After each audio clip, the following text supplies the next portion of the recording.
Hi friends, welcome to Foodies channel. எல்லாருக்கும் கார்த்திகை திருநாள் நல்வாழ்த்துக்கள். இன்னைக்கு கார்த்திகை திருநாள் நான் பாயசம் பண்ண போறேன். பருப்பு பாயசம். அது எப்படி பண்ணலாம்னு வீடியோக்குள்ள போய் பார்க்கலாம். அதுக்கு முன்னாடி சின்ன கிளிப் பார்த்துட்டு வரலாம். எங்க வீட்டுக்கு சின்ன 2 நாய்க்குட்டிங்க வந்துருச்சு. அதோட தம்பி விளையாடிட்டு இருக்கான். ரொம்ப ஜாலியா அதோட விளையாடிட்டே இருக்கான் அவன். பருப்பு பாயசம் செய்யறதுக்காக நான் கடலைப்பருப்பு ஒரு 300 கிராம் எடுத்திருக்கேன். இது நம்ம வடக்கெல்லாம் போடுற கடலைப்பருப்பு தான். இதில் தான் இன்னைக்கு நம்ம பாயசம் பண்ண போறது. இது ஒரு 300 கிராம் எடுத்து நான் நல்லா ஊற வச்சு எடுத்து வச்சிருக்கேன். பாருங்க, ஒரு 4 மணி நேரம் 5 மணி நேரம் நல்லா ஊறணும். அப்போதான் நம்மளுக்கு நல்லா வெந்து மசிஞ்சு கிடைக்கும்.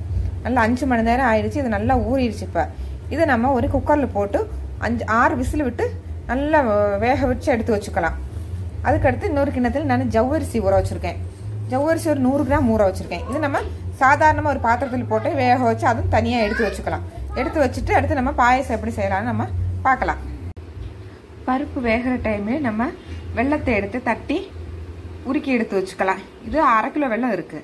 கொஞ்சோண்டு தண்ணியை மட்டும் ஊற்றி உருக்கி வச்சுக்கலாம். நம்ம ஒரு 6 விசில் விட்டு எடுத்தேன் நான். பருப்பு இப்போ நல்லா வெந்துருச்சு. இந்த மாதிரி நம்ம அது ஒரு கரண்டியை வச்சு இந்த மாதிரி நசுக்கி விட்டுக்கலாம். பருப்பு நல்லா மசிஞ்சு வந்துடும். நம்மளுக்கு நல்லா இந்த மாதிரி கரண்டியை வச்சு சூடோடையவே மசிச்சு விட்டுக்கோங்க. மத்து இருந்தால் மத்தில் கூட நல்லா மசிச்சு விட்டுக்கலாம். இல்லாட்டி நம்ம வெள்ளம் போடும்போது அது வேகாத மாதிரியே தெரியும் நம்மளுக்கு. அதனால தான் நல்லா மசிச்சு விட சொல்றது. இப்போ நம்ம இதில் உருக்கி வச்சிருக்கிற வெள்ளத்தை சேர்த்துக்கலாம். நம்ம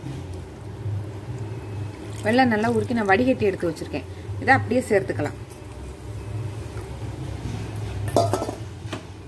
சேர்த்து நல்லா மிக்ஸ் பண்ணிடலாம். ஜவ்வரிசியும் வேக வச்சு எடுத்து வச்சிருக்கேன். இதையும் இதில் சேர்த்துக்கலாம். இப்போ எல்லாத்தையும் நம்ம நல்லா மிக்ஸ் பண்ணிடணும். கட்டி சேராமல் நல்லா மிக்ஸ் பண்ணி விட்டுருங்க. இனி இதில் நம்ம பால் சேர்க்கணும். நல்லா மிக்ஸ் பண்ணதுக்கப்புறம் நம்ம பால் சேர்த்துக்கலாம். நான் இதில் தண்ணி எதுவும் ஊற்றலை. வெள்ளம் உருக்கணும் அந்த இதை ஊற்றிருக்கேன். தண்ணி தேவைன்னா நம்ம சுட வச்சு ஊற்றிக்கலாம். இப்போ எனக்கு தண்ணி தேவையில்லை, பால் ஊற்ற போகிறதுனால இது மட்டும் போதும். இதில் நம்ம பால் ஊற்றிக்கலாம். ஒரு 1/2 லிட்டர் பால் எடுத்திருக்கேன் நான். அதை நம்ம இப்போ இதில் ஊற்றிக்கலாம்.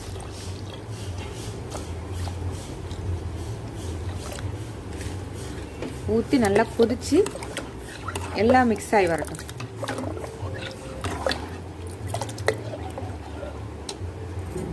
இப்போ நம்ம பாயசம் நல்லா கொதிக்க ஆரம்பிச்சு இந்த ஸ்டைல் நம்ம ஏலக்காய் தட்டினது போட்டுக்கலாம்.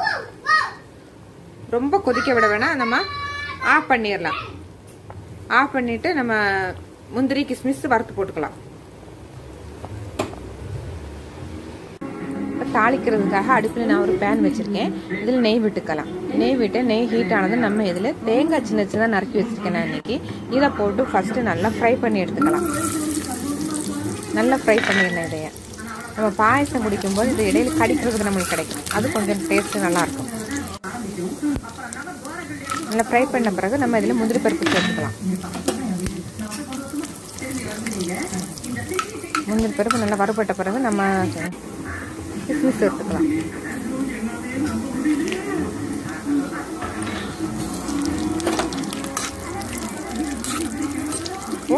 எல்லாம் நல்லா ஃப்ரை ஆகி வந்துட்டு நல்லா ஃப்ரை ஆகிடுச்சு. இப்போ இதை நம்ம பாயசத்தில் சேர்த்துக்கலாம். இப்போ நம்ம பருப்பு பாயசம் ரெடி ஆயிடுச்சு. இதை நம்ம இனி ஒரு பவுலுக்கு மாற்றிடலாம். இதை கண்டிப்பாக நீங்கள் வீட்டில் செஞ்சு பாருங்கள். ரொம்ப ரொம்ப டேஸ்டியாக இருக்கும் இந்த பாயசம். நம்ம மற்ற சேமியா பாயசம் எல்லாம் செஞ்சு சாப்பிட்ருப்பீங்க. இதையும் ஒரு தடவை செஞ்சு பாருங்கள். இல்லை ஜவ்வரிசி கடலைப்பருப்பு அந்த வெள்ளம் நம்ம போடுறது அது எல்லாமே அந்த நான் சொன்ன மெஷர்மெண்ட்டில் போட்டுக்கோங்க. ரொம்ப டேஸ்டியான ஒரு பருப்பு பாயசம் ரெடி ஆயிரும். நீங்கள் செஞ்சு பார்த்து எப்படி இருக்குன்னு சொல்லுங்கள்.